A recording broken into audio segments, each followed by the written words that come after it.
El gobierno de Ucrania asegura haber recuperado terreno en la región oriental de Kharkov, ocupada meses atrás por tropas de Rusia.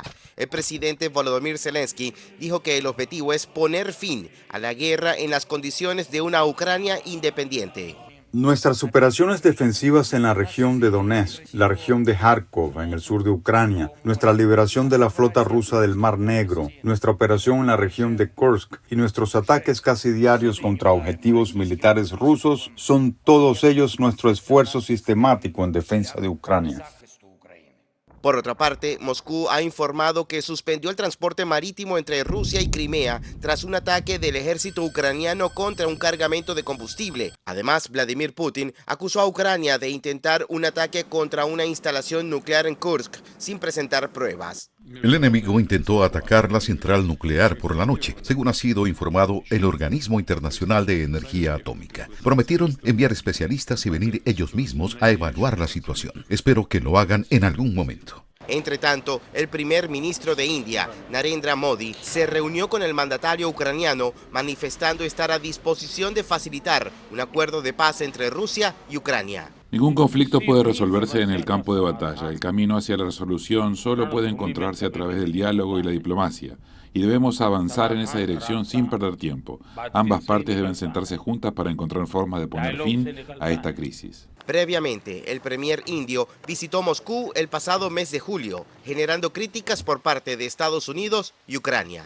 Es el reporte, soy José Perralete de La Voz de América, en Miami para Tele Aruba. Las tormentas cada vez más intensas registradas en las áreas costeras del Atlántico durante las últimas temporadas tienen una causa común. Según los expertos, el calentamiento global. Al tener estas temperaturas tan calientes, pues es uno de estos factores que puede ayudar a que estos sistemas se fortalezcan, al igual también que los vientos a niveles medios tienden a ser más leves y esto ayuda a que estas áreas de tormentas que están en la zona, las ondas tropicales que están pasando por la zona se puedan fortalecer y que nosotros podamos ver una rotación y que se conviertan en tormentas tropicales. Para conocer más acerca de este fenómeno, fuimos hasta el Centro Nacional de Huracanes en Miami, donde los meteorólogos estudian la condición cíclica de las tormentas y su incremento en la región desde hace casi 30 años. Y continuamos en este año 2024 en ese mismo ciclo. Y comenzó en el 1995, que nosotros empezamos a ver ese ciclo de que incrementando los niveles de la cantidad de huracanes o tormentas que hemos visto durante el año. Usualmente en promedio nosotros vemos 14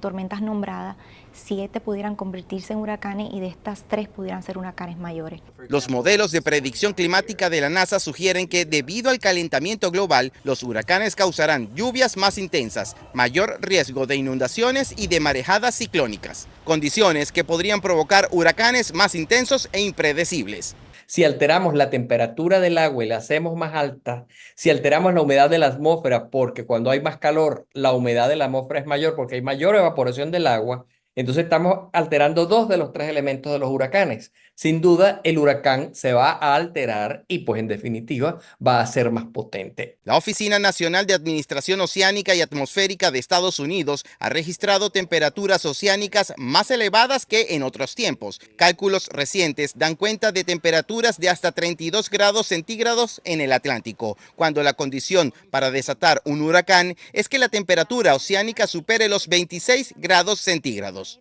Y queremos decirle a las personas que independientemente en el rango del cambio climático, que es de muchos años que tenemos que tomar en consideración, lo importante es enfocarse en que ahora tenemos que prepararnos y adaptarnos con estos cambios. Cambios que para algunos implicará movilizar recursos para crear comunidades más resilientes. El problema va por el elevador y las soluciones van por la escalera, ¿no? Entonces, tenemos que apresurarnos para alcanzar el problema. Nuestros hijos, las nuevas generaciones, por suerte absolutamente abiertas al nuevo conocimiento, tienen que estar informados de esto desde muy temprano. Esta temporada de huracanes en el Atlántico promete ser más activa de lo normal, según el Servicio Nacional de Meteorología de Estados Unidos. Una realidad que podría ser cada vez más común según los especialistas. Es el reporte, soy José Perralete de La Voz de América, en Miami para Tele Aruba.